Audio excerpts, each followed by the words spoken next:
we're still mourning. It's 11 o'clock.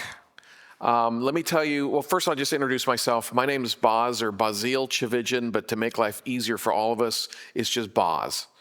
I'm thrilled to be here. Thank you all for being here.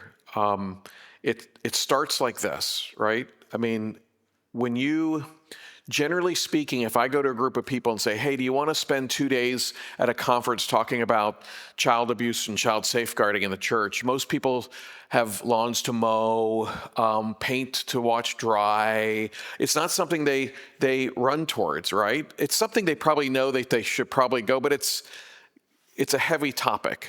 And a lot of people have that type of history in their own life. And so, of course, there's not a huge interest to go. And so I get that tension, but it's also something that the church has to come to grips with and has to learn, so it starts like this. So we're not packed, but that doesn't matter to me. Victor and I have spoken to groups all around the country. He way more than me, and the fact is, it starts. I think he said at a meeting the other day, as long as we had 12, and I think he had 12 yesterday. I haven't counted today, because Jesus started with 12. It was good enough for Jesus. Probably good enough for us. Anyway, my name's Boz. It's Boz Tchividjian. I'm glad to be here. I currently am an attorney. I come from a small, delightful little town in Florida called DeLand, Florida. Anybody hear of DeLand, Florida? No? Okay. Well, I hadn't heard of some places here that I visited yesterday, which you have a beautiful state. And it's so much cooler than, cool, well, it's sort of cool, but I mean, that's like temperature-wise. Right now in Florida, I didn't check, but it's probably in the mid-90s.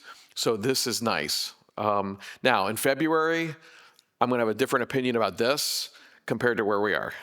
But I'm a lawyer. I do nothing but, as currently run a law practice that represents victims of sexual abuse. We represent victims of sexual abuse, and we advocate for them. And the primary way we advocate for them is through holding churches and other organizations civilly or legally accountable for their failures to protect and their failures to respond to victims. And I love my work because I tell people I cannot think of anything better to do with a law degree, because I come alongside some of the most amazing people on the face of the earth. Just about all my clients become my heroes. And to know that they are taking this brave step forward, it's huge for them. And for me to be able to play some small part in that is an incredible privilege. And to see part of that process, I tell my clients, I said, I don't know if I can't promise you $1. And money doesn't solve everything, I get it. But money does help when you're paying for therapy for the rest of your life. But I say, I can't guarantee you the outcome, but my hope and our law office's goal is that you will look back at this process as part of your healing, and you will never regret that you went forward with this process, because you began to reclaim your agency, something that was taken from you oftentimes years ago.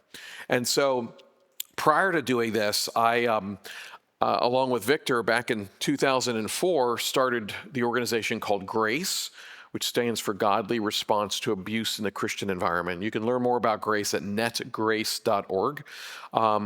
But I'm, of course, biased about Grace because I helped start it.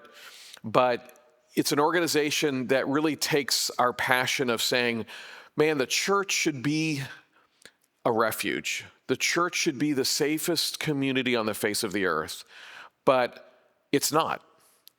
I've met too many people in my life who have fled from the church, who can't even walk inside a building like this because of the trauma that was inflicted upon them, or because of how the church responded when it learned about the trauma that had been inflicted upon them.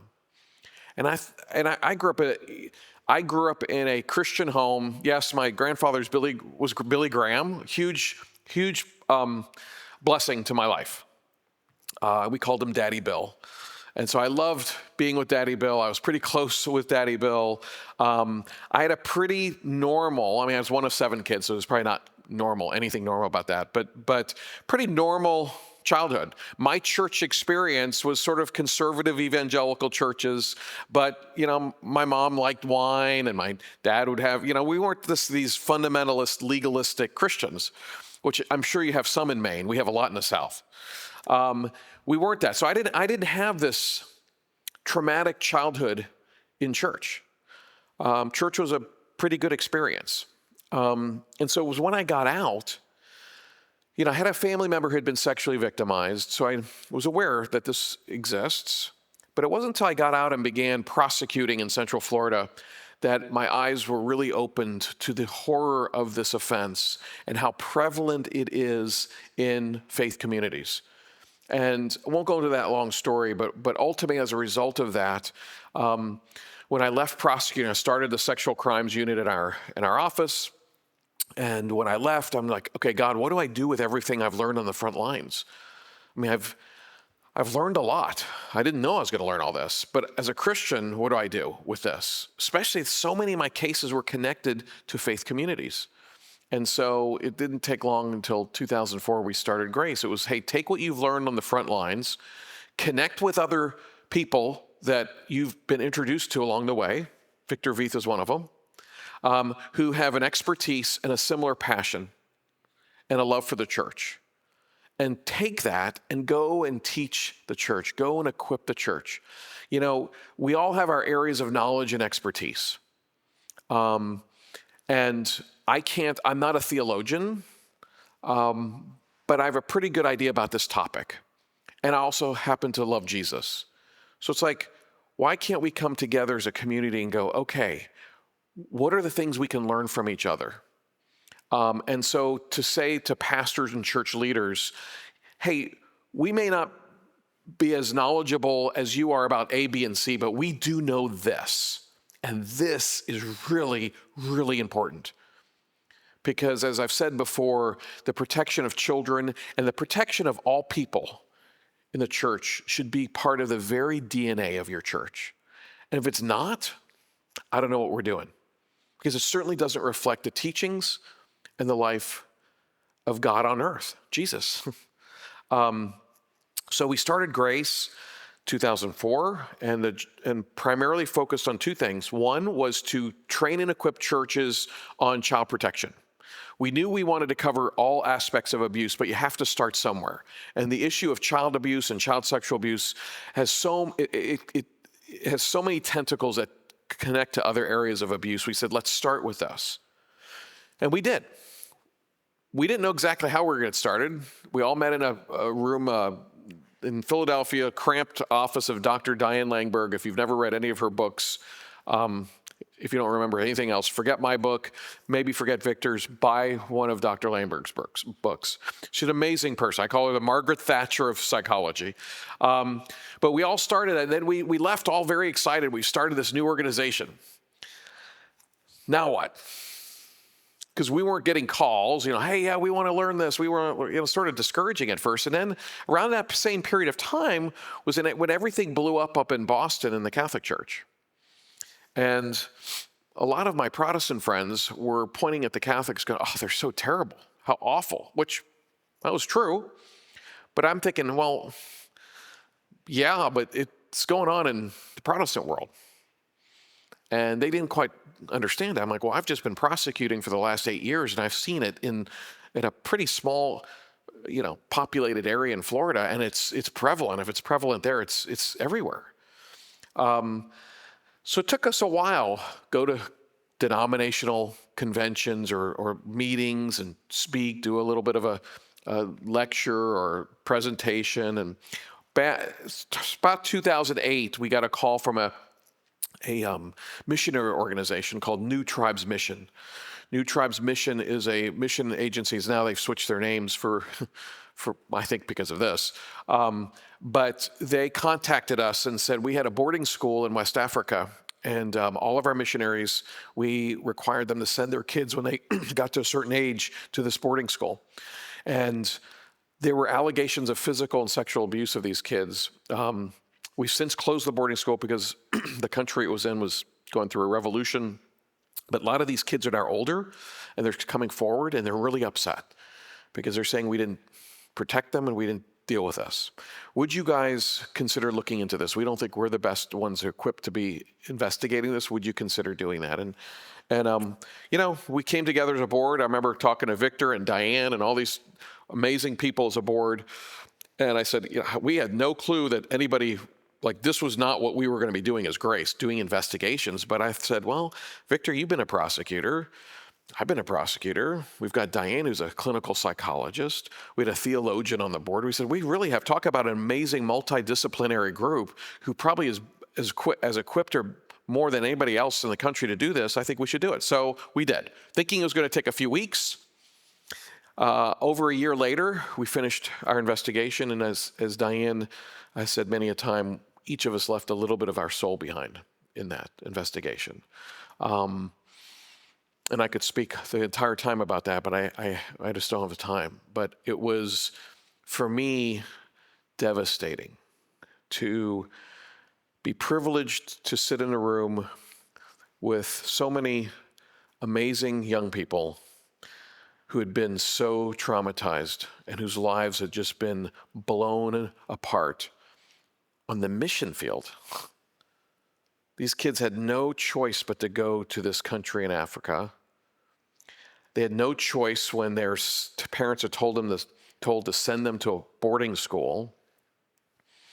And then we wonder why they hate God. And I understood by the end of that. And it was tragic. And I thought, this is not the Christianity that at least I grew up understanding. This is really dark stuff. And that just opened the door for another investigation, another investigation, another investigation. And that to this day, one of the biggest functions that Grace engages in are these independent investigations, whether it's in a church or organization, to bring an outside qualified group of investigators to come in and go find out what happened, who at the organization knew or what did they know, and what can we do, what recommendations can we make to the organization or church so they can demonstrate genuine repentance to those who've been hurt and to demonstrate genuine change moving forward so this never happens again. And so that's what Grace does. And the other part of Grace is the safeguarding wing of the organization, which is going into churches, working with churches and denominations, and helping them develop child protection policies and helping them to integrate those policies through education, through follow-ups, through updating those policies, and to work with them. So the churches who come to us and go, hey, we want to get it. We don't get it. We understand that child abuse and the abuse of any person is wrong, but we know that you all are the experts on this. Could you teach us? And the safeguarding team goes in and does an amazing job in equipping churches. And so that helping, go back to what I said earlier, helping the protection of all people to become the very part of the DNA of that particular church community. And so, that's the work that God has called us to do. I stepped down from Grace. I was the executive director part-time for years. And then I stepped down about 3 years ago, I think, 2 or 3 years ago. And then I stepped down from the board officially just this past year. So I wasn't sure how the optics would be if I'm on the Grace board helping churches get equipped in understanding abuse and responding to it on one hand, and then filing lawsuits against churches on another hand. So I figured, okay, we'll separate. I'd rather not file lawsuits against churches. I don't get some great joy over it, but I do get a tremendous amount of joy walking with my clients through that process as they reclaim their voices.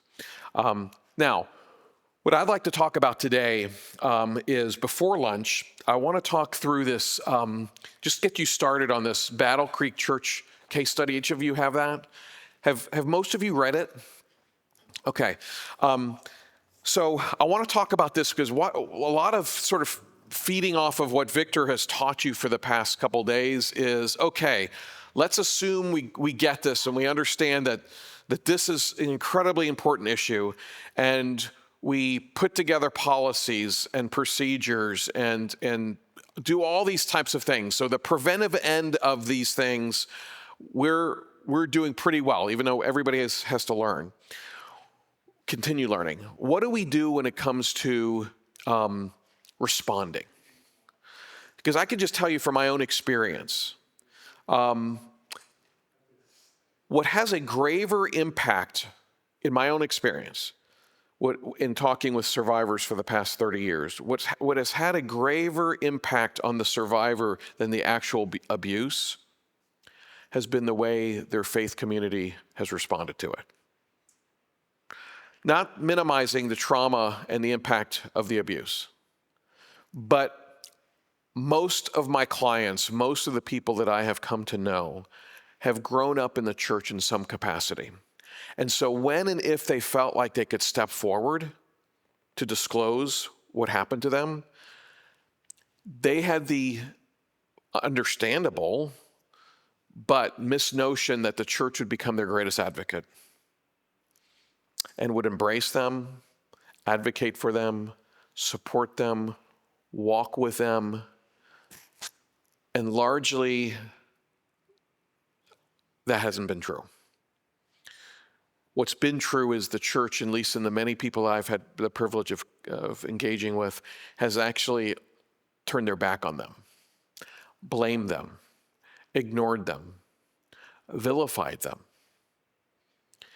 And that has caused so much trauma on so many different levels, because it's also a spiritual trauma of, okay, especially if the person who abused them was inside the church, especially if the person who abused them was a spiritual leader, and they think that if they bring this to the church, that spiritual leader will be held to account and that they will be protected and helped and served and loved.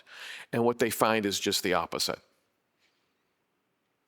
Time and time and time and time again. And so how we respond to disclosures. I mean, first of all, you create an environment. I've said this to some of you individually. You create an environment and work hard to create an environment in your churches to create safe spaces for victims of abuse to actually step forward. I've given this story a number of times. I'll say it really quick. This is how important it is to create that safe space. I had a friend who was young. She was a young pastor. She had been sexually victimized as a young person, so she understood the issue. She goes to pastor a new church, 80 people in this church. And she said, it was really weird, Boz, because about a year before I got there, there was a man who had been sexually abusing one of the kids in the church, and he got caught in one of the Sunday school classrooms. And he was arrested, and his case was about to go to trial shortly after I arrived at this church to be their pastor. And she said, that was bad enough, but what was no less concerning is that nobody was talking about it. It's like, we don't talk it. We put that in a closet, shut the door, and pretend it never happened. And she goes, we're going to talk about it. She goes, I'm going to do a 5 or 6 part sermon series on abuse. And she just arrived. And I said, why? A, you're really bold. B, do you have a backup plan for another job? She called me after she'd finished that sermon series, and she explained to me how out of the church of 80 people, 20 or 22 women had come to her since that sermon series, and a couple men, and had disclosed that they had been victims of sexual abuse, most of them within the church context. And she said about half of those, I was the very first person that they had ever told. And she recalled one particular woman, she says she was about 80 or 82 years old, who disclosed that she had been sexually abused as a child, and this friend of mine was the very first person she had ever told. And this woman had been in a church her entire life. And I said, man, I mean, A, that's tragic on one hand, that she was in churches her entire life and never felt safe enough to even mention the most traumatic part of her life to anybody. But bravo to you, to my friend, that you took that bold step, risky step, and created that safe space for all those survivors who came forward. statistics, if you just say 1 in 4 women who've been sexually abused and 1 in 6 men, and again, those vary a little bit, but if we use that, that tells you that about 20% of your church are abuse survivors. And probably 80% of them will never tell you because they don't feel safe enough. And I will say this, as we talk about responding, the way you respond to known abuse disclosures in your church is not going to only impact the actual parties involved, but know this: there are abuse survivors sitting in your church who you have no clue are abuse survivors, and they're watching. They're watching how you respond to this. And how you respond to it, will it be the same way that perhaps their own church responded to them, which was traumatic and which is one of the reasons why it took them so long to come back to church? Or will you respond in a way where they go, had my church only responded like this? Now, let's take a look at this case study. And here's the thing. I wrote this a number of years ago, and it's really just to generate conversation. I want to make it interactive. And my hope is, because we're going to finish it at noon, my hope is that by the time noon comes around, we're just sort of getting started on these conversations. But I want you to take this case study, take it back with you to your respective church, and use it. Use it with church leaders. Use it with your congregation. Just get people talking. I'm not sure if there's a right or wrong answer. There are some wrong answers that you could give on how you respond. There are. But I created it more to generate conversation, to get your brain thinking about these types of things, than to say, okay, this happened, so this is what you got to do. A, B, C, D. This is the formula, okay? Because more often than not, there's not one formula. There's some principles, but oftentimes there's not, just because every situation varies. So I want you to take this today. Don't just, when we're finished, fold this up and say, that was a great exercise and never use it again. I want you to take this and use this over and over again, and that even if you just give it to your pastor and say, read this, maybe a pastor and the pastors in the room might look at it and go, wow, man, I hope this never happens in my church, but this has gotten me a little nervous. Maybe we should talk about this. Because I think the reality is this: when I created this case study, I pulled in from a bunch of different situations that I have been involved with. So there's nothing completely fictional about this. This is real life stuff. I still get calls today from pastors. I still get calls from victims and describing situations so similar to this. So this is real stuff. And again, I think this will probably tag onto what Victor talked about yesterday. What should fuel us forward in knowing how to best respond is not because if we don't, a guy like Boz is going to come sue us, okay?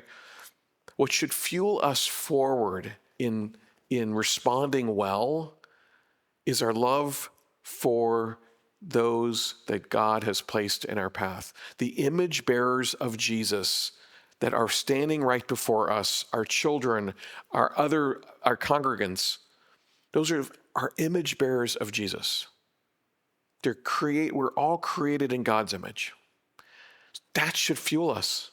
That should be what says we are going to respond. We're going to learn how to do this, and we're not going to respond perfectly, but I do want to respond in a way that survivor will look back one day and say, that church that I was a part of, that was the hospital for me. And I'll never forget that because they loved me through this. Now, let's talk a little bit about just these facts, because I threw in a bunch of, again, we could spend all day talking about this. So I've just thrown in some facts that I think are somewhat important. We're going to get a little bit interactive. Let's first talk about the parties involved. John Evans, he's the pastor of Battle Creek Church. What are some things when you read this? What are some just sort of dynamics or aspects of John or his position or current situation of the church that you think are relevant or helpful just to begin to understand? Yes. He's really young and stepped into a pretty unstable leadership. Okay. What do you mean by unstable? It says there have been power struggles with the elders. Okay. Power struggles. So the pastor, we have two pastors in the room. Does that, I mean, can that happen? Yeah. Okay. And why is that, why could that be relevant when we're talking about this? Just in a being realistic. Well, reading further, the accused has been his ally.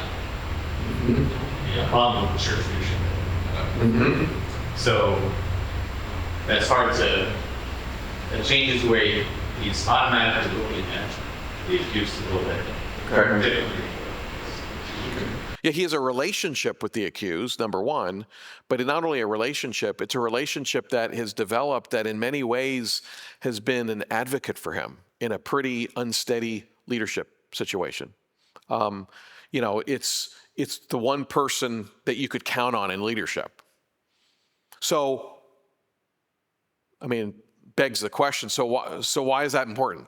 I mean, why would that be important to him? Or maybe scary to him? Okay. He's gonna think, oh no, he's good. I'm never gonna accuse him of something. Okay. And what might be the thought in his mind if he takes a strong stand against Tom Watts?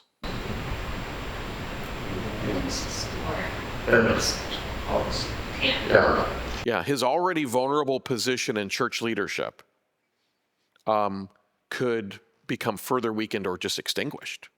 So one of the first things to be thinking through is from a pastoral perspective, is Pastor Evans going to respond to this situation in a manner that places Ben and his family first, or in a manner that places his own self-interest first?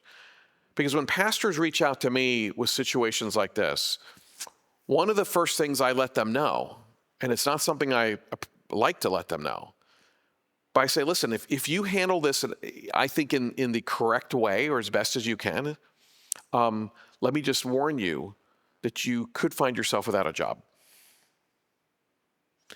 So there are going to be ways, as you go down this difficult journey in responding, there are going to be ways that are much more attractive to follow because they're not going to be as risky. Because let's face it, at the end of the day, if you just, and I'm not saying that Pastor Evans would do this. He's a fictional person, so I guess he can do whatever we want. But let's face it, I mean, it would be easy to rationalize, you wouldn't explicitly say this to yourself, but it'd be easy to rationalize that Ben Long and his family are expendable. They can find another church, just not the right church for them. And, we're going to talk about Ben in a second, but Ben's got some issues. So there's other resources. Maybe I'll even connect that family with some other possible churches. That's a much easier avenue for this pastor to take in order to preserve that relationship with Tom Watts, in order to preserve the peace in the church. Okay, because if you know, okay, if I go this direction, the church will literally explode. If I go this direction, we can keep chugging down the road. Except what oftentimes gets ignored is if you go this direction, the peaceful direction, it's not so peaceful, especially for those involved. In fact, it's devastating. So that means, again, it goes back to, are you looking and responding to this matter and looking through the lens that's best for you as a pastor, or that's best for the parties involved? And it's easy for me to I'm not a pastor, okay? So it's easy for me to get up here and go, well, you should look at it but it's not my livelihood. I mean, think about it. I mean, this guy's finally getting in this church. He's finally getting some influence amongst the leadership. Things are maybe finally settling down a little bit. He's probably got, Pastor Evans, I don't think I say it here, but let's just say, because he's a fictional character, he's got 3 kids. They've just gotten involved with school. I mean, there's so much you can do to rationalize, I want to go this direction, okay? But that's not the question. That's when you begin those things are going to process through your mind.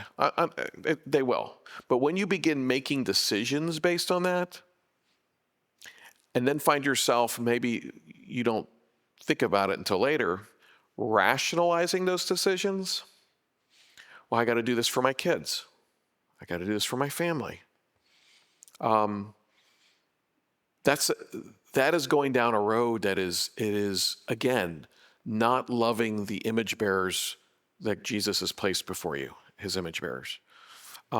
So we've got John Evans. Understand his little bit of his difficulties. There's more here, but we'll talk about it in a minute. How about Ben Long, the Long family? Who are they?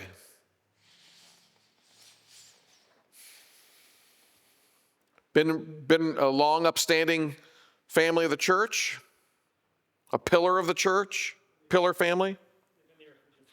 Okay. So how does that play into these things? They've been here for a year. Well, most of yours like they're correct. You know, you go there, church, student pastors, professional like first of all. So essentially, it's looking at moving down. That's correct because the members probably won't be upset about it because they won't here. Whereas if they've been there 20 years, they have a lot of friends. Their actions have much harder. Yep. Yes. They don't have the relational buy-in as a family that would have been there for 10, 15 years. Yes. Yes. Most pastors don't do well with extremely emotional. Okay. Okay, we'll dive into that a little later. But no, but you're right. I mean, you're both right. I mean, the reality is this is a relatively new family with probably fewer relational connections in the church, which again makes this family, at least arguably, more expendable, more easily expendable. Because even if they get shown the door, there's probably, because they've only been there for a year, there's probably less concern about the damage they can do to the church versus if they had been there for, well, like Tom Watts we'll talk about. If they were there for decades, they would have that relational credibility with so many people within the church that once they start talking, it could split the church. So I say that to say not that that's right. Those are just realistic dynamics that whether church leaders want to admit it or not, I've seen it time and time again. It's like this. I tell folks all the time, when I go into a situation where there's been an abuse situation in a church, let's just take an example. If the reported offender is the newly hired custodian of the church, those church leaders, we have zero tolerance for abuse. We are going to deal with it. He's gone. We're never going to have something like that again. All that very strong. And we're all like, yeah, this is great. This is a safe church. Now, let's change the facts a little bit. It's not the newly hired custodian, okay? It's Tom Watts. It's the very popular youth pastor. It's the senior pastor. Think you're going to get a different response? Absolutely. Why? Because that particular reported offender has much greater weight, relational weight, and prestige and power inside that church than the custodian. How we respond shouldn't be based upon the position, the power, or the prestige of the reported offender. Now, let's talk just briefly about Tom Watts. Who's this guy? Oh, lawyers. They're the worst. I know. You guys have had to sit for 2 days listening to lawyers. I'm so sorry. I know. He's a lawyer. So why does that matter? I mean, other than, we could make a bunch of lawyer jokes, but why?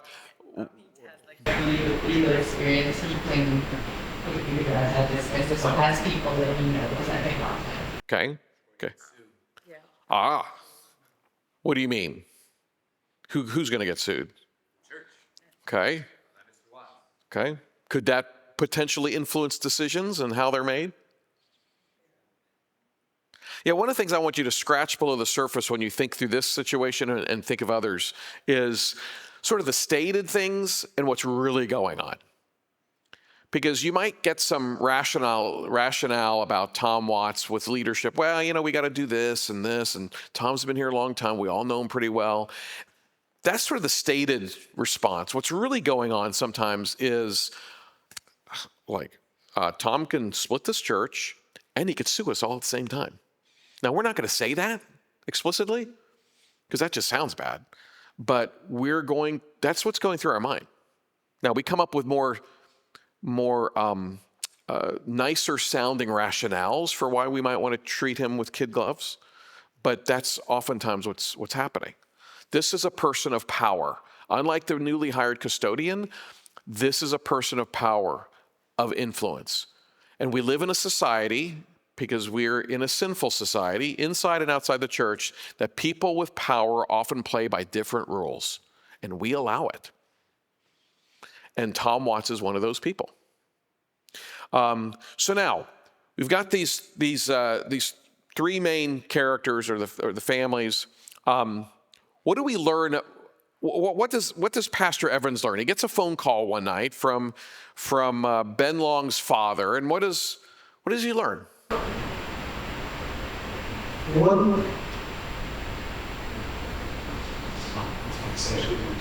Okay, who? Ben is. Okay. Yeah, so Ben Long's father calls and lets him know that Ben has just disclosed to him that he has been sexually victimized. By whom? Tom Watts. Now, I don't know about you because I've never been in this situation, but this phone call to this pastor is like throwing a hand grenade in his lap, okay, for lots of different reasons. The subject matter, the parties involved, his status in the church, like everything is blowing up with this one call. So yeah, would we be naive to think that a human being, I don't care how wonderful Pastor Evans is, would rather just sort of make this go away? Yeah.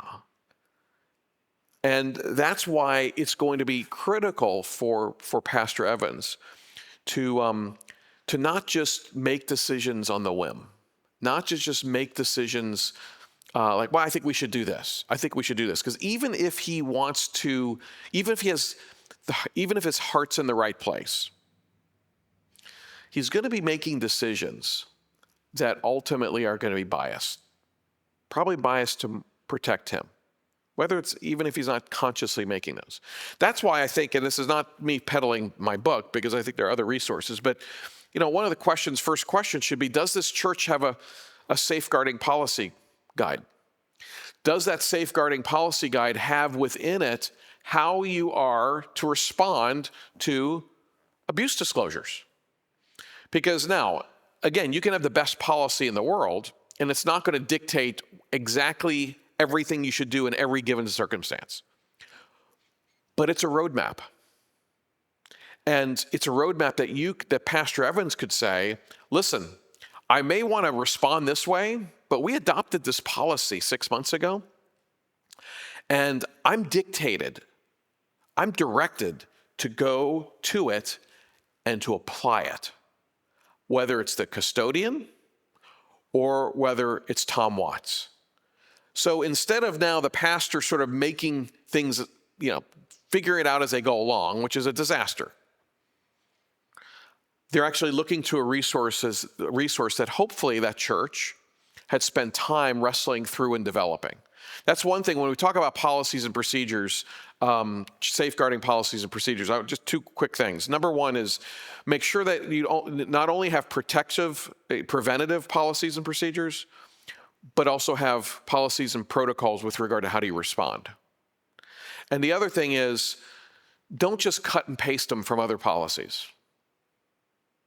We used to get a lot of inquiries when I was head of Grace saying, hey, could you just send me some policies and procedures? Our church is really needing them, and could you send them? And I thought, man, this is great. They want policies and procedures, so I just sent it to them. And as time went on, I realized I'm not sure if I'm really helping them. Because what they're doing is, they're taking them, they're putting them on their shelf and go, we got the policies and procedures. They don't know half the time what's in them. They certainly don't know why what's in them is in them. And it has not become part of the DNA of their church. They can say they have policies and procedures, but it's not making a difference in the life of that church. That's one of the reasons I co-authored this book, is because I think it's really important for churches to, with the help of experts, to develop your own policies and procedures, to wrestle through these things on your own with the help of people who've been on the front lines. So that when you're done developing these policies and procedures, you own them, you understand them, and you apply them in the life of your own church.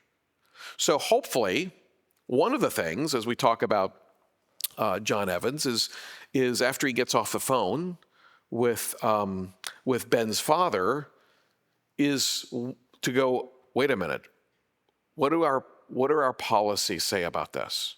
Before I start making calls and I start figuring out, because this hand grenade just blew up and wait a minute, let's go to the policies that we've adopted as a church. And not only for him, but he can hold his leadership to those policies too. Because it's going to be very similar to what I just said earlier.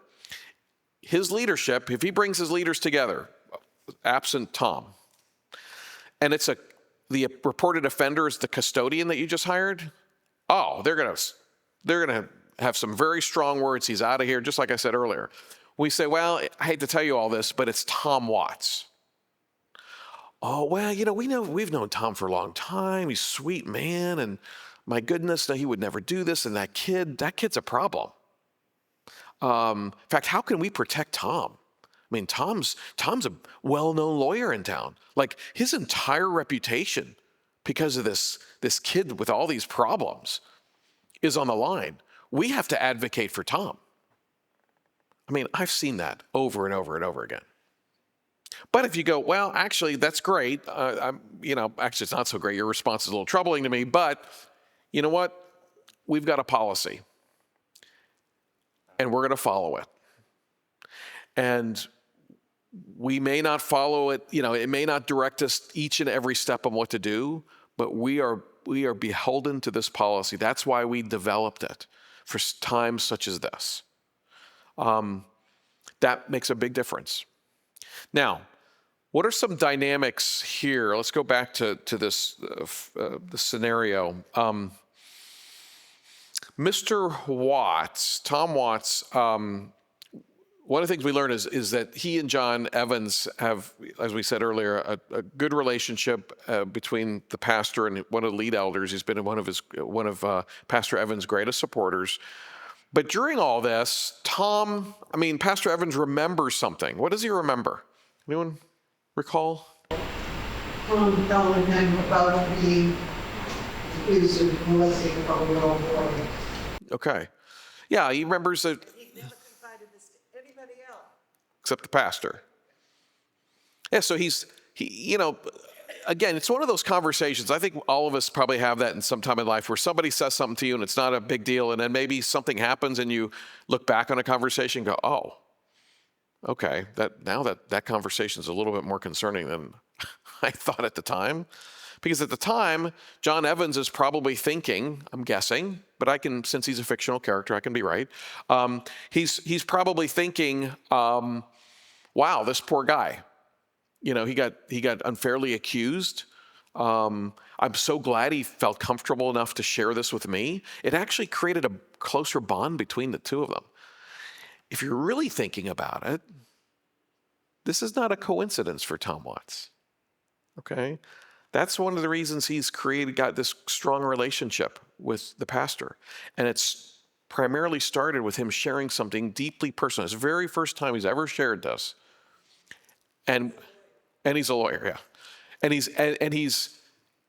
And Pastor Evans is thinking, wow, he trusted me. We have this trusting relationship that he would trust me to share this with me. and I'm so sorry that he went through this. I probably have more empathy and compassion towards him. I'm going to be maybe a little bit more defensive of him in the future.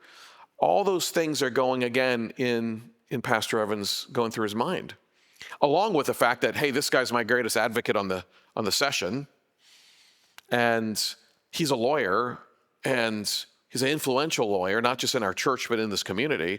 Like, way better to have this guy as an ally than as a foe. But now he's struck with this conversation. Now, okay, he's been told this conversation. He goes back to remembering this conversation. How does that play at all in any of this? Oh, I think it weighs it. Feminism. Okay.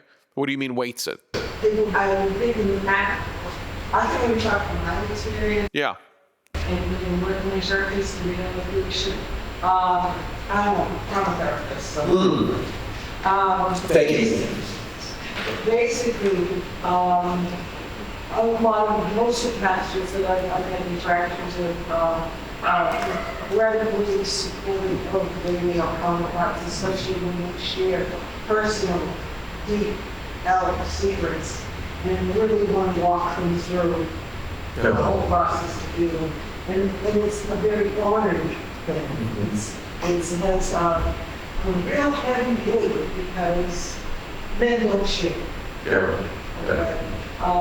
So I would think that the pastor was going to feel very honored. Okay. And we would be waiting to even be the one to be who this to be Caesar. Or the first. Punch, so to speak, they fall under the bus. Okay, so I think it would actually really be so heavy, he really ought to excuse himself from any kind of that's a good call. And just in line with that too, for years I was I am no longer a Presbyterian, but I was a Presbyterian, and we have sessions, the elders. I don't know if you all have something similar, but so you have your teaching elder and then your ruling elders. Okay, and I was a ruling elder. It sounds so formal. I'm a ruling elder. I don't know what that means because I didn't rule anything, but it sounded good. And in my denomination at the time, no longer part of this denomination either, it was only men. And about 6 or 7 of us would meet once a month. And you develop this relationship with them. A camaraderie. Sometimes you open up to them, share some things. When you're right, by and large, men don't share as easily. Your walls sort of come down. And I remember thinking, because we had a couple situations when I was an elder in different churches where something would pop up with regard to another elder, not nothing like this. And I just remember thinking, like, the person who's brought this complaint doesn't stand a chance. Because they're the outsider. They don't have that relationship. They don't have that camaraderie. So, yeah, they might bring a serious complaint. But we as a session are the ones that are going to be processing and addressing that complaint. They don't have a chance.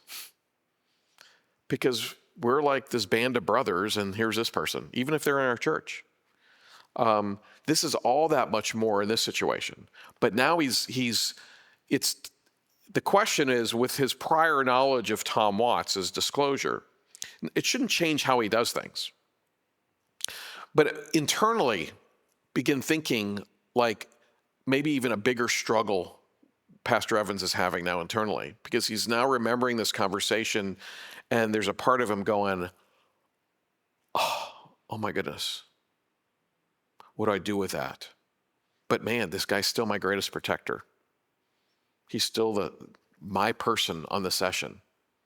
But, and can I say anything to anybody about this? And do I change how we go about doing this because he disclosed this to me? It's a very real factor that you have to wrestle with.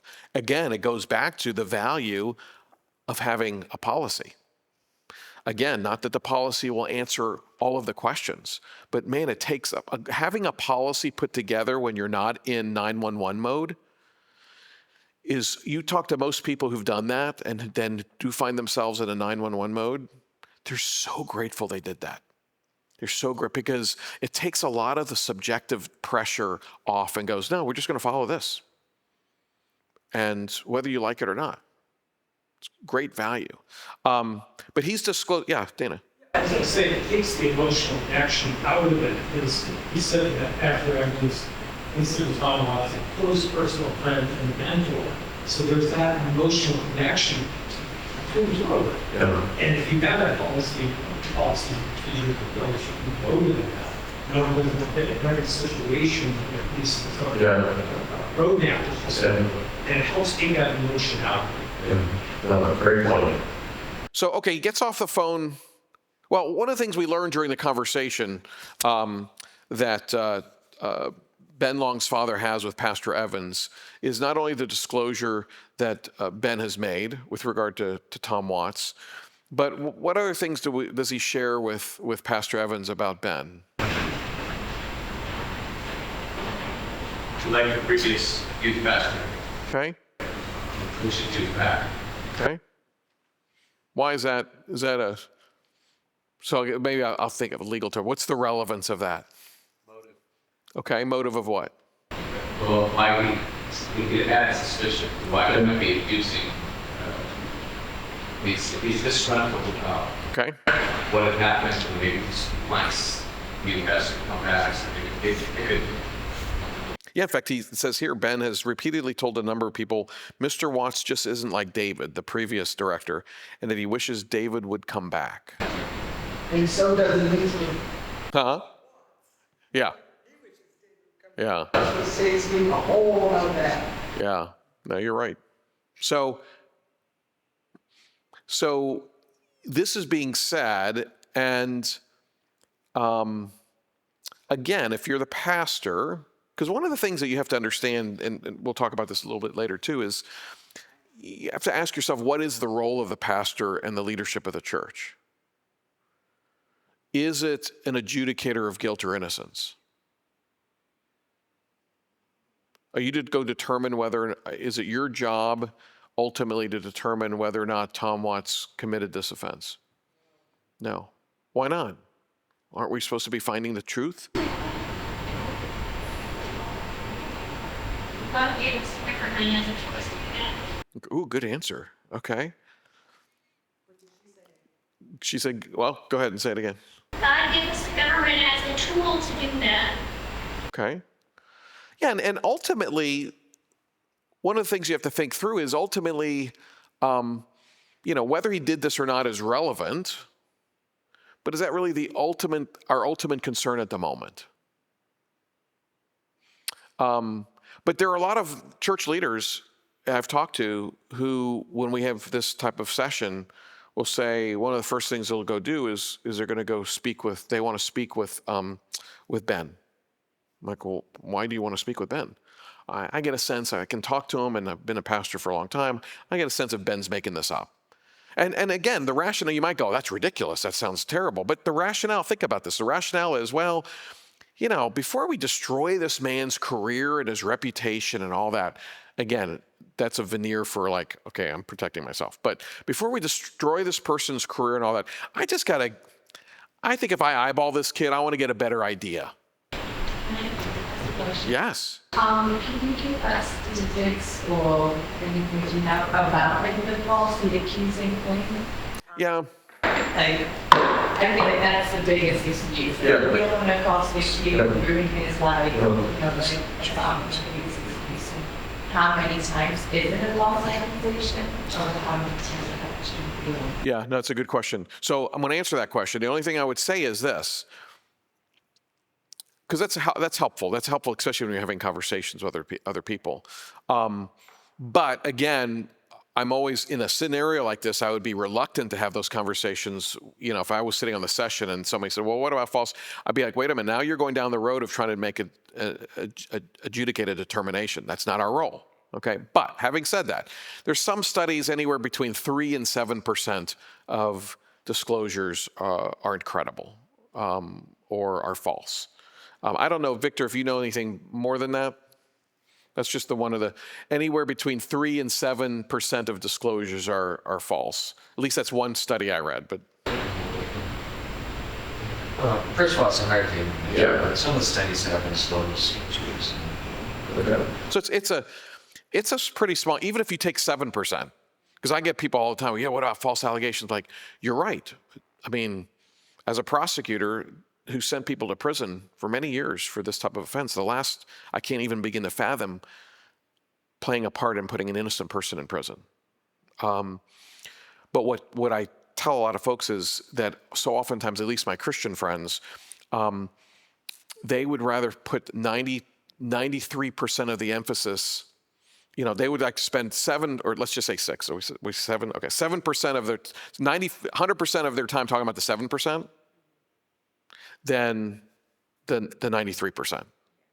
But if you if you just look at research, and that's sometimes helpful to tell people, like, listen, research says that there's a greater likelihood that this disclosure is credible than it's not. Now, how that impacts how we move forward, it shouldn't.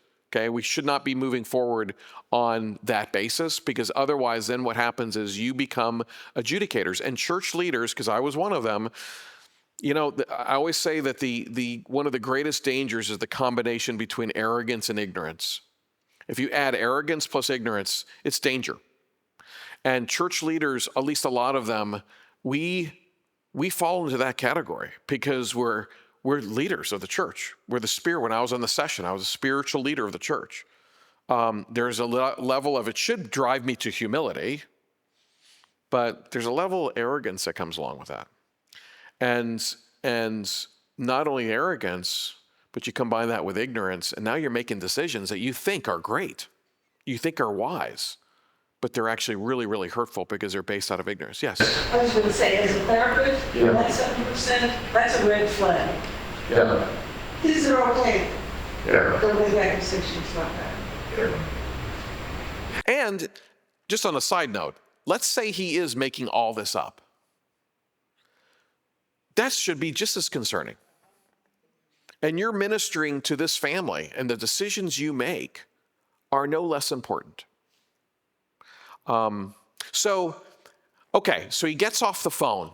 Oh, and the other thing that we're going to mention real quickly is that Ben's dad did share with the pastor that Ben had shared some spiritual questions with his dad. What were they? Do you remember? Right, but something. Yeah. What else?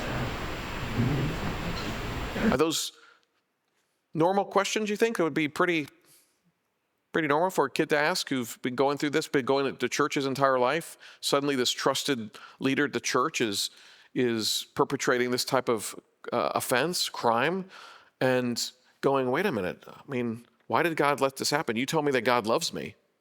You told me that God is sovereign over all things, that, not a bird falls from the sky without God knowing. Like, oh my goodness, where is this God? Where was he when Tom Watts was doing this to me? Those are like legitimate questions.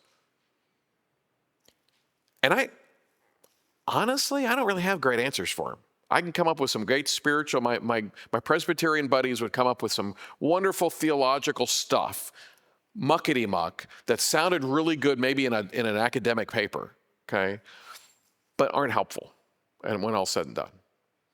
What's really helpful is, one of the things you see here is that Ben says or shares with his dad that he would be open to talking to Pastor Evans. He's one of the few people that he would speak with. Okay. Now, do you think Pastor Evans should take him up on that?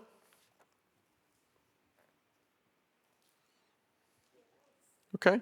Okay. Well, yeah, he thinks that's a trick question. It's not a trick question. I mean, Yes, he definitely should have a conversation. yeah, I think he should. Now, again, Pastor Evans needs to understand his boundaries. So he's not going into this conversation going, okay, I'm here to sort of try to share and answer Ben's spiritual questions, but I really got to find out if this is true. Okay. No. That's not the purpose of your time with Ben.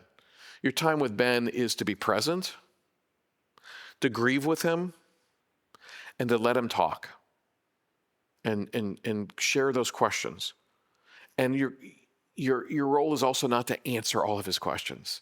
It might be okay to say, Ben, that's a great question, and I don't know, and that grieves me. And just to be present. Yes? At this point, a quarterly intoxicated baby should he not report this situation? Oh, we're just getting there. NAFCH, when you started, then it's not you should report it. So that's another, that's where we're heading, is like, okay, pastor just learned about something, okay? Now, put aside mandated reporting for a moment, because one of your thoughts might have been, well, let's look up what does Maine say about mandated reporting, okay? Now, you should know that.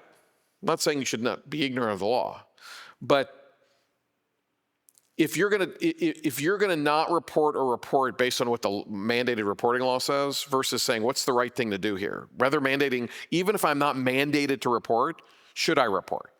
Okay.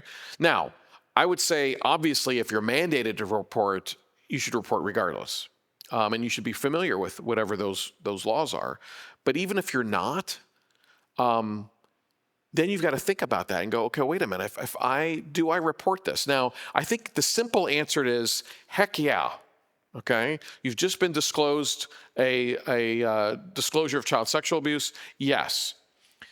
But do it in a way, I think, this is what I would say, and this policy would hopefully outline this, do it in a way that empowers, protects and empowers Ben Long, okay? Like, maybe if you say, can Ben meet with me tomorrow morning? Gets the call at night. They meet. He hears Ben's questions. He grieves with Ben. He's present with Ben. And then one of the things Pastor Evans says is, Ben, let me tell you what we got to do. And here's why we got to do it. To me, better approach than hanging up the phone going, okay, mandated reporting, okay, I got to call the mandated reporting law. And now, the next morning, instead of meeting with Pastor Evans, CPS or the law enforcement's knocking on the door of the Long family. And they're going, who report, what's going on? Okay? Because you still have this child to care for. And to help him understand, to help his voice to play a significant role in all this is really, really important. But that leads me to one of the other questions is, and then we'll have to wind this up, but is, okay, pastor gets off the phone. Tom Watts is leading youth group. But here's a question. You know as well as I do that as soon as Tom Watts gets wind that this has been disclosed, what do you think he's going to do? Confess? What's he going to do? Yeah, he realizes for him what's at stake. His reputation, his legacy, perhaps his liberty. He will spend every waking moment of his day creating and fostering a narrative. And we probably all could guess what his narrative is going to be, right? What do you think? Well, obviously that this kid's lying. False accusations. He wanted the old guy back. So he's going to be spinning that narrative. But he's not just going to be spinning a narrative. He's going to be spending every waking moment of his day making sure that he has the support of this church. And I can guarantee you this because I've seen it over and over again. That is not going to be difficult for him to do. Because you're dealing with Ben Long, who's a new family, and Ben Long, who's been a little bit of a problem in the youth group. Way easier for people, and you've got Tom Watts, who has relationships, decades relationships with so many people in this church. Very quickly, if Pastor Evans decides to do the right thing and his leadership decides to do the right thing and follow their policies and take steps, even telling Tom Watts, you know what, you're not doing youth. In fact, maybe until this is further investigated, you can't come to church right now. The moment you begin to put some boundaries on this guy, 95% of them are not going to go, okay, I'll do whatever you tell me to do. I'll take a step back and I'll do whatever you tell me. That's actually would be a good sign. What you're going to get is pushback. What you're going to get is, how dare you tell me that I can't do the youth group? Are you serious? You're going to let one kid do this? Do you realize what this is doing to my reputation? So much so, where sometimes these guys go overboard in your face and you begin to back away. Best example I can give, and it's really not supposed to be a political example, but I remember seeing this dynamic in such a public way. I don't know when it was, 2 or 3 years ago. I don't know if you all would remember this. Maybe it was longer than that. When Justice Kavanaugh was being confirmed for the United States Supreme Court. Remember, he's getting confirmed, and this woman came forward and disclosed that she had been sexually assaulted by him years ago in high school. And, regardless, whether you believe it or not, doesn't matter at the moment. Though I think it's relevant. But here's what happened. Things weren't going too good for him at the moment. Her testimony was pretty powerful, didn't have a lot to push back on, wasn't going real well. And then I remember there was one senator that, and it's almost like they planned this, but maybe they didn't, I think it was Senator Lindsey Graham, got really angry. How dare we doing this to this man? How dare we do this to this man? I mean, and then Justice Kavanaugh followed up with that. And remember how angry he got, and he pushed back to the point where, and I remember telling my wife, I said, it's over. You watch, I've seen this dynamic happen time and time and time again. It was the over the edge pushback where now everybody who was trying to hold him accountable or trying to ask the questions backed away and almost felt bad. Like, oh, yeah, man, maybe we went a little too far. Why are we listening to this person? Like, he's this reputable person. I'm like, and they all backed away. And from that moment on, it was smooth sailing. I see that same dynamic in this type of stuff all the time. Tom Watts is going to do that. He's going to push back hard. And there's going to be a little bit of fear by those receiving the pushback, but also a little bit of guilt. Oh, you know what? I've known Tom Watts for 20 years. And we removed him from youth. Like, just because this kid that we barely even know and he and his family made this allegation, like, I'm feeling really bad. That's exactly what he wants you to do. He's stirring up your sympathy, and your sympathy is not going to just be stirred up. Your sympathy is going to develop into advocacy for him. And it will happen. Yeah. I can't remember if the police was involved, but I read all the follow-up and IHOP that's happening. I don't know. And just how it just spread into so many different layers and years. People going back and it took so long to get down. Yeah. IHOP is not International House of Pancakes, which is what I thought it was when they first reached out. It's International House of Prayer. But yeah, I mean, what happens? Yeah, you're right. Once it breaks open, you begin to see so much more underneath the surface. That was just underneath the surface, and all it needed is something to crack it. Yeah. That it's fair. Yeah. And I guess there's people still coming forward. Well, and what you might find is, okay, if Tom Watts did this, I mean, these are things that go in your mind. Again, you're not there to make the adjudication, but he's been here for how long? And should we be concerned that could there be others? Possibly. So I'll just close with this, because again, we could go on and on with this. When the pastor hangs up the phone, what the question is, he's got to ask himself, what do I do next? Go to your policy. If you don't have a policy, then pastors have to understand that they need to reach out to those who know this stuff. And I'm going to tell you, especially the pastors in the room, don't call the lawyer. I mean, I'm not saying you shouldn't call lawyers, but people think, and I can say this as a lawyer, people think that if you I'll just call the lawyer. They know, they're the expert. No, most lawyers have no clue about any of this. And a lawyer's job primarily is to protect you, to limit your liability. That's their role, and it's no fault of that. That's fine. That's their responsibility. But the moment you call a lawyer to get involved, that lawyer's thinking, how do I minimize the liability so somebody like Boz doesn't come in and sue us?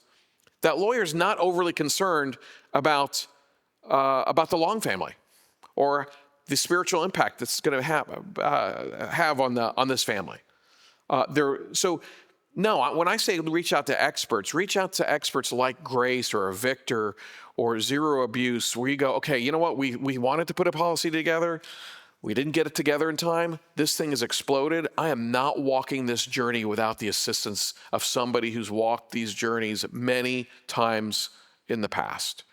And seek out that expertise. Seek out Christian experts who've been on the front lines. And then when this storm, if it does pass, it will, that's when you go, okay, more than ever, we got to do this.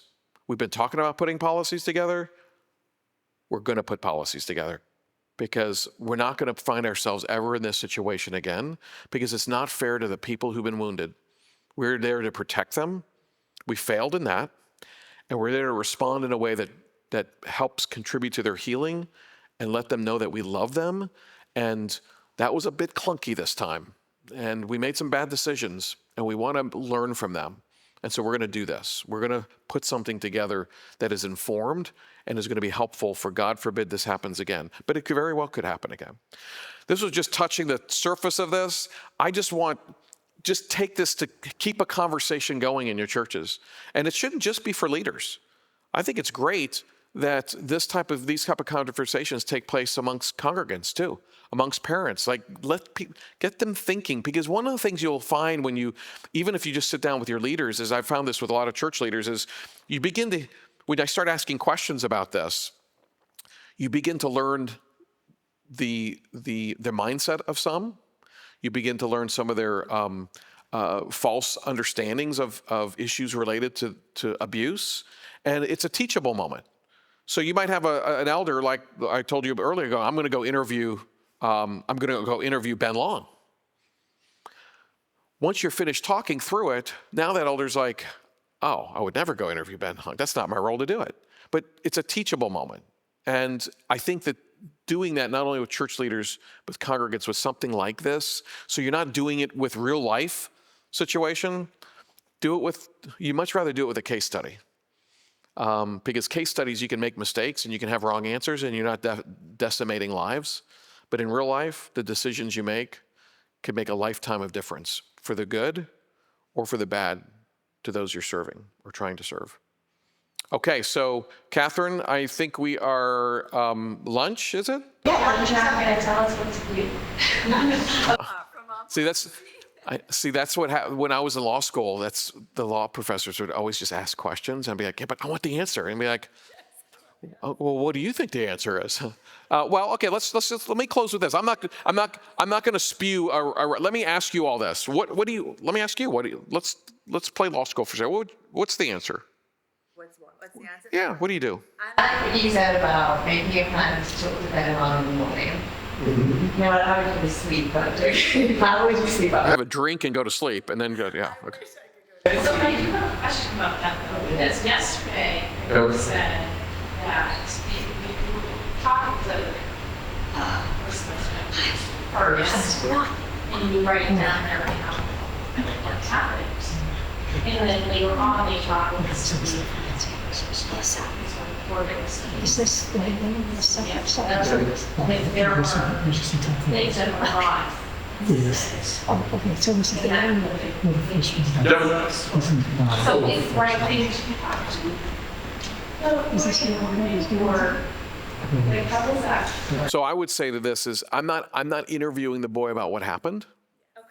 I'm simply talking with him about, and I would tell him that right at the beginning at the conversation, is, hey, I can't talk specifically right now. There will come a day where we can, but right now I can't talk to you about the specifics of what happened. But I know you're hurting right now, and I know you have some really pretty profound questions to your dad, spiritual questions that I want to be here for you. I think that's important. And here's the other thing too. It depends on the facts. If, in this case, Ben is not living in the same household as Tom Watts. Okay, so complete different households, so I'm not concerned, like I got to make this call tonight before I go to bed versus in the morning when I talk to Ben. If though, the facts are that this was Tom's son who's living in the same household. That changes the dynamics, because now you've got potential ongoing danger. Something could happen even tonight before I make the call tomorrow. Do it sooner rather than later. So it does make a difference. Then some of the other things, and just throw out there just for you guys to talk about is okay, law enforcement, you report it to law enforcement. Sometimes law enforcement likes to do what we call controlled phone calls. What's a controlled phone call? Anyone know? I used to love this as a prosecutor. Controlled phone calls before the offender knows that this has been reported. The victim, controlled with law enforcement present, has the victim, this doesn't work in all cases, call the offender. And it's recorded. And you help the victim come up with a conversation where you get some type of implicating statements from the offender.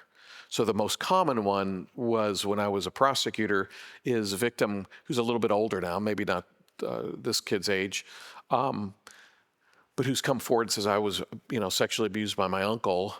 Victim calls uncle.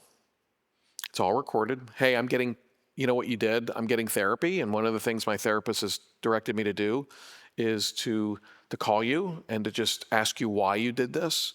And, it's a control phone call.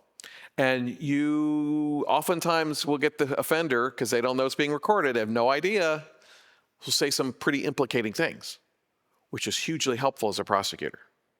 So in a scenario, this is the sensitivities you have to think about is, you say, okay, we got to get him off of youth group. Like, he can't be doing youth group. What happens if you got a cop saying, listen, this is a perfect situation for a controlled phone call.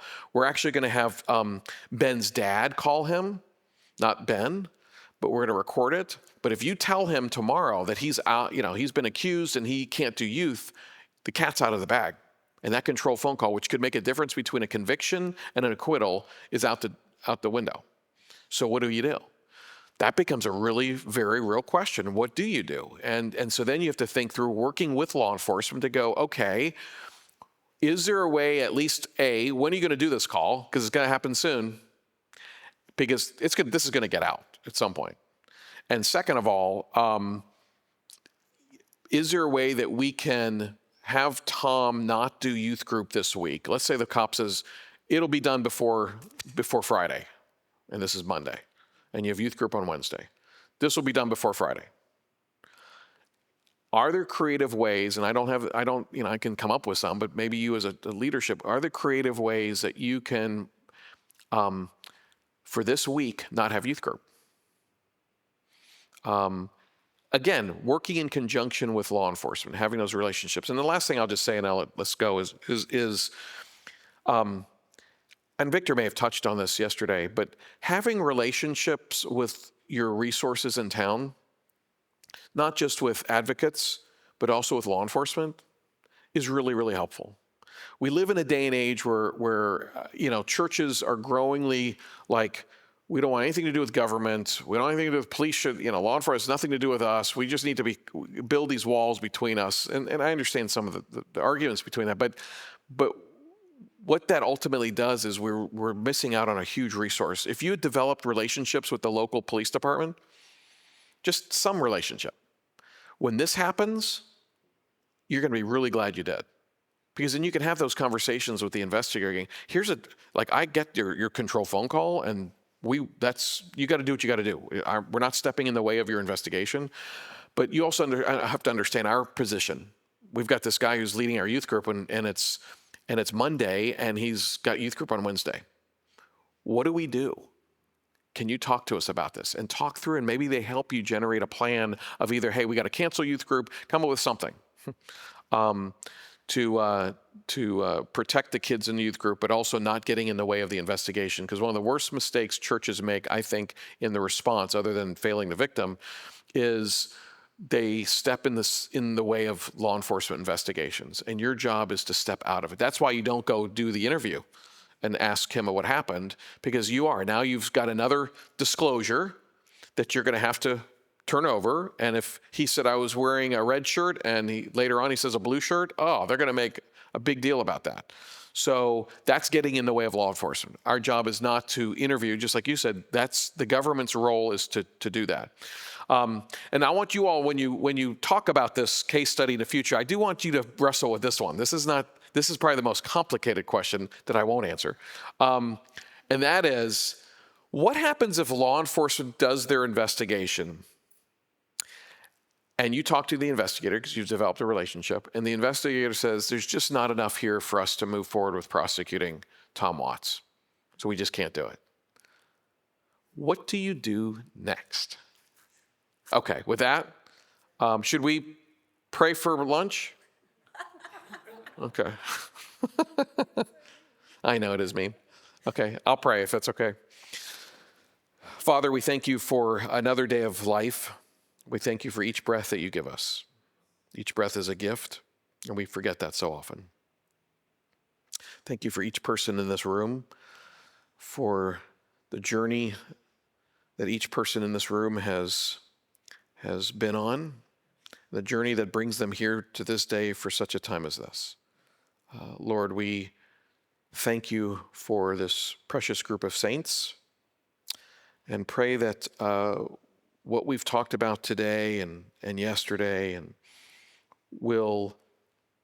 I know won't fall on deaf ears. I just pray that, Lord, this will be a seed that grows and multiplies, and that this state, because of the people you have brought here today, one day will be one of the safest places for kids. And we know that's a big ask, but you're a big God. We thank you for food to eat, and we pray for the many people around the world at this very moment who have nothing to eat. And we pray that you will show them your presence and your love in some amazing, miraculous, and beautiful way. In your name I pray. Amen.